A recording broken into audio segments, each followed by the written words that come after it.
Halo semua, hari ini saya akan menceritakan kepada kalian sebuah kasus mengerikan yang terjadi pada tahun 2024 lalu. Kasus ini menimpa seorang wanita yang dibakar hidup-hidup oleh bibinya sendiri. Dan yang lebih mengejutkan, orang tuanya mengatakan dia pantas mendapatkannya. Kasus ini terjadi di Korea Selatan, di sebuah restoran yang ramai, di sebuah kota di mana jutaan orang menjalani kehidupan normalnya. Ini adalah kasus penyiksaan di sebuah restoran barbecue yang telah lama berdiri.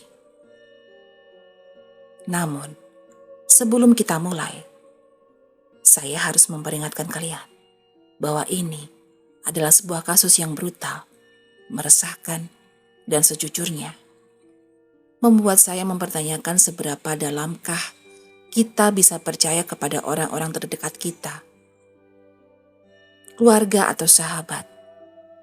Seberapa yakin bahwa mereka tidak akan berbuat jahat kepada kita. Jadi, jika kalian sudah siap, mari kita mulai.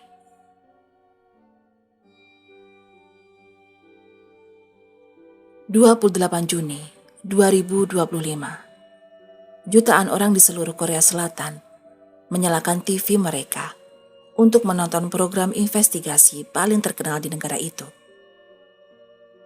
Program televisi tersebut telah menggali misteri tergelap di Korea sejak tahun 1992. Tentang orang hilang, pembunuhan yang belum terpecahkan, sekaligus kasus-kasus yang luput dari perhatian. Tapi episode pada hari itu berbeda. Kasus yang akan mereka ungkap melibatkan seorang wanita yang dibakar sampai kehilangan nyawa. Bukan karena kecelakaan, bukan karena sebuah insiden kebakaran, melainkan sengaja disiksa dengan arang yang dibakar oleh keluarganya sendiri. Dan alasannya adalah usaha pengusiran setan yang dilakukan oleh bibinya. Hal ini mengejutkan semua orang. Seperti yang kita tahu, Korea Selatan adalah negara yang maju dan modern. Ritual pengusiran setan yang berujung pada pembunuhan seharusnya tidak terjadi di sana. Tapi kenyataannya, hal seperti itu masih bisa terjadi. Di tengah kota Incheon yang ramai, pernah berdiri sebuah restoran barbecue kecil. Sebuah tempat yang sederhana, penuh tawa, suara panggangan, dan aroma daging hangat yang memancing lapar. Ya, seperti selayaknya restoran grill pada umumnya. Tapi sekarang, yang tersisa hanya abu dan cerita yang menyesakan dada. Ini bukan kisah legenda, ini kisah nyata tentang seorang wanita yang tewas terbakar hidup-hidup. Korban sebut saja Lee, seorang wanita berusia 30 tahun, dikenal oleh teman-temannya sebagai sosok lembut dan penyayang. Ia bekerja di sebuah perusahaan kecil di Incheon, dan hidupnya terlihat normal, hingga perceraian yang mengguncang batinnya pada awal tahun itu. Sejak saat itu, ia jarang keluar rumah. Ia menghapus media sosialnya, menolak bertemu teman, dan sering berbicara sendiri. Menurut keterangan ibunya, terkadang Lee ini terlihat ketakutan tanpa sebab, menatap ke arah gelap ruangan, seolah melihat sesuatu yang orang lain tidak bisa lihat. Bisa dibilang Lee sedang menunjukkan tanda-tanda depresi berat dan delusi spiritual. Dalam keputusasaan, ibunya pun meminta bantuan bibinya. Sang bibi adalah wanita berusia hampir 80 tahun. Ia sudah lama dikenal sebagai mudang, yaitu dukun tradisional Korea. Ia menjalankan praktik spiritualnya di rumah kecil di distrik Bupyeonggu, tempat yang selalu dipenuhi dupa, jimat, dan lilin yang menyala sepanjang hari. Orang-orang di lingkungannya menyebutnya sebagai Halmeoni, Syaman, yaitu nenek dukun yang bisa memanggil roh leluhur dan menyembuhkan jiwa yang tersesat. Namun di balik citra suci itu, tersimpan obsesi terhadap kekuasaan spiritual dan keyakinan bahwa hanya ia yang bisa menentukan hidup dan mati seseorang. Selama bertahun-tahun, ia menanamkan rasa takut kepada keluarganya sendiri, hingga mereka pun tidak berani menentangnya. Setiap sakit, setiap mimpi buruk, setiap kesialan, selalu ia kaitkan dengan roh jahat. Kalau tidak ikut ritualku, roh itu akan mengambil kalian. Begitu katanya pada keluarga korban berulang-ulang, hingga semua percaya. Ketika keponakannya mulai menunjukkan tanda stres dan depresi, ia melihat itu bukan sebagai masalah psikologis, melainkan peluang untuk membuktikan kekuatannya. Sang bibi meyakinkan keluarga bahwa roh jahat dalam diri korban hanya bisa diusir dengan serangkaian ritual berat. Bahkan ia melarang korban berobat ke rumah sakit, melarang berdoa di gereja, dan memutus semua kontak korban dengan teman-temannya, hingga pada akhirnya korban terisolasi sepenuhnya secara mental dan emosional. Ia tidak lagi tahu mana kenyataan, mana ilusi. Setiap kalimat, setiap gerak, setiap nafas dikontrol oleh bibinya. Dalam budaya tradisional Korea, terutama di kalangan penganut shamanism atau musok, perceraian sering dianggap membuka pintu nasib buruk. Roh leluhur yang kecewa atau energi negatif bisa masuk dan menyebabkan penyakit atau kesialan. Menurut pengakuan sang bibi di pengadilan, bahwa roh mantan suami korban telah mengutuk keponakannya.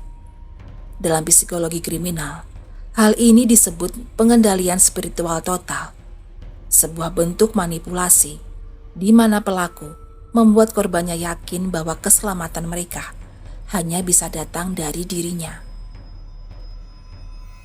Dan ketika sang bibi merasa roh jahat itu semakin kuat, ia menyiapkan ritual terakhir, ritual api yang disebutnya sebagai pemurnian.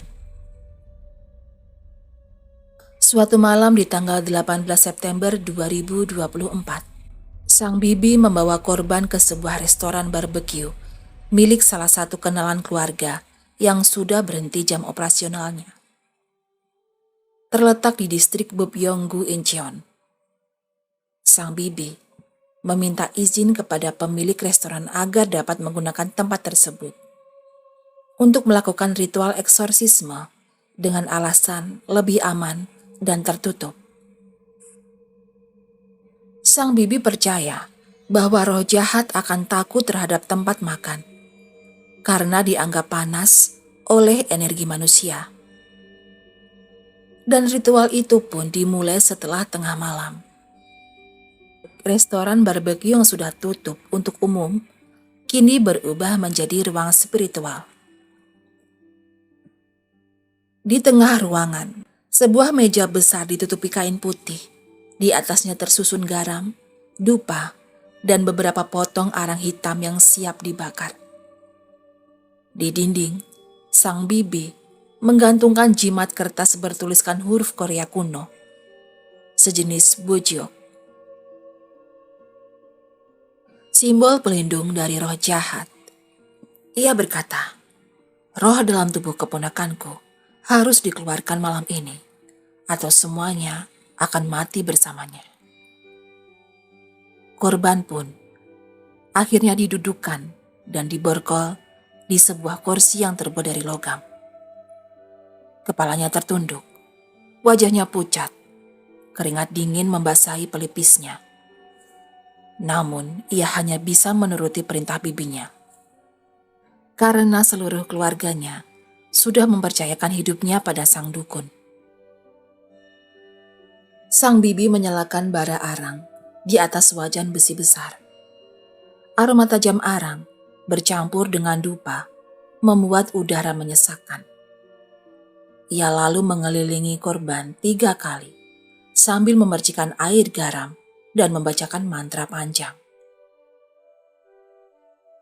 Setiap kali korban menunduk, sang bibi berteriak, "Lihat aku, jangan biarkan roh itu bersembunyi." Korban gemetar. Ia mulai menangis, namun setiap tangisnya diartikan sebagai reaksi roh jahat yang keluar. Setelah hampir 1 jam, sang bibi mengambil segenggam garam dan menaburkannya ke dalam bara. Percikan api kecil meloncat ke udara dan aroma asap memenuhi ruangan tertutup itu. Sang bibi lalu memerintahkan korban mendekat. "Roh itu bersembunyi di dadamu," katanya. "Biarkan panas ini membakarnya keluar." Korban pun terpaksa mematuhi, menundukkan wajah di depan bara. Nafasnya tersengal, udara mulai tipis, dan ruangan semakin panas. Keluarga yang ikut menyaksikan mulai panik, namun sang bibi menahan mereka dengan tatapan keras. "Kalau kalian menghentikan ini, roh itu akan memasuki kalian." Detik-detik berikutnya berubah menjadi mimpi buruk.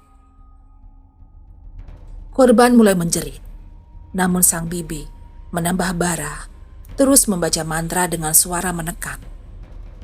Dalam kabut asap tebal, batas antara keyakinan dan kekejaman mulai menghilang. Beberapa menit kemudian, asap menutupi seluruh ruangan. Korban jatuh tak sadarkan diri, tapi ritual belum dihentikan. Sang bibi meyakini roh baru terbakar sempurna jika tubuh manusia bersatu dengan elemen api. Ia menyalakan dupa lagi, membakar kertas jimat, dan menatap bara yang kini memerah menyala. Ketika api membesar, semuanya terlambat. Keluarga berlari keluar meminta tolong. Namun oksigen yang tersisa di ruangan tertutup itu sudah habis. Korban pun tak sadarkan diri.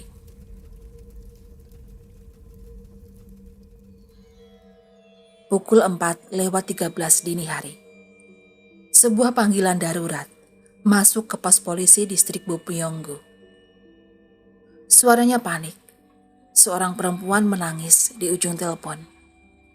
Berkata bahwa ada kecelakaan di sebuah restoran barbecue yang sudah tutup. Ketika 2 mobil patroli tiba, asap masih mengepul dari jendela belakang restoran. Bau arang terbakar menyengat di udara malam yang lembab. Dari luar, semuanya tampak sunyi. Tidak ada suara manusia. Hanya dengung listrik dan letupan kecil dari bara yang belum padam. Petugas pertama menendang pintu masuk yang terkunci sebagian. Begitu terbuka, asap pekat pun menyeruak keluar. Dan lampu senter mereka menembus ruang makan yang gelap dan berantakan. Di meja tengah ruangan, mereka melihat sisa arang yang masih menyala merah. Di sekelilingnya, potongan lilin, dupa, dan kertas jimat terbakar sebagian. Dan di lantai, sebuah tubuh wanita tergeletak diam, dikelilingi lingkar garam yang sudah mengering. Petugas pertama langsung mundur 1 langkah. Ia tak bisa memastikan apakah itu kecelakaan atau sesuatu yang jauh lebih gelap.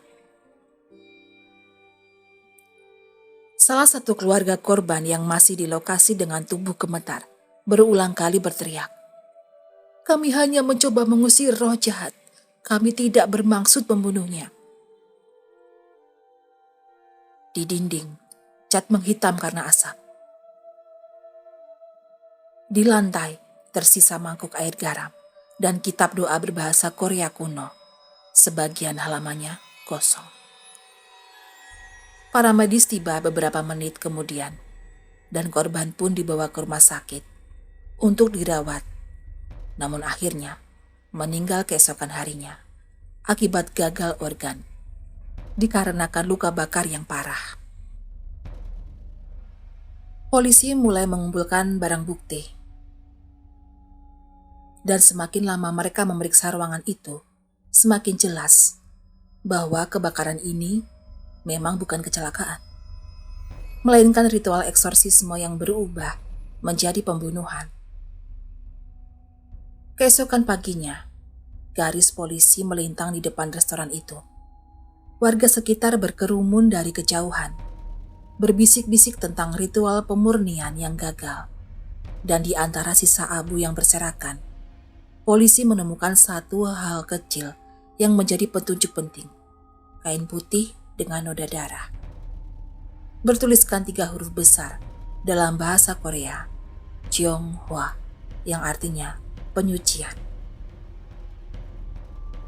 Sang bibi yang masih berada di tempat kejadian dibawa polisi ke kantor distrik Bupyeonggu untuk diinterogasi. Ia masih mengenakan pakaian ritual berwarna putih dengan sisa abu di tangannya dan tatapan kosong.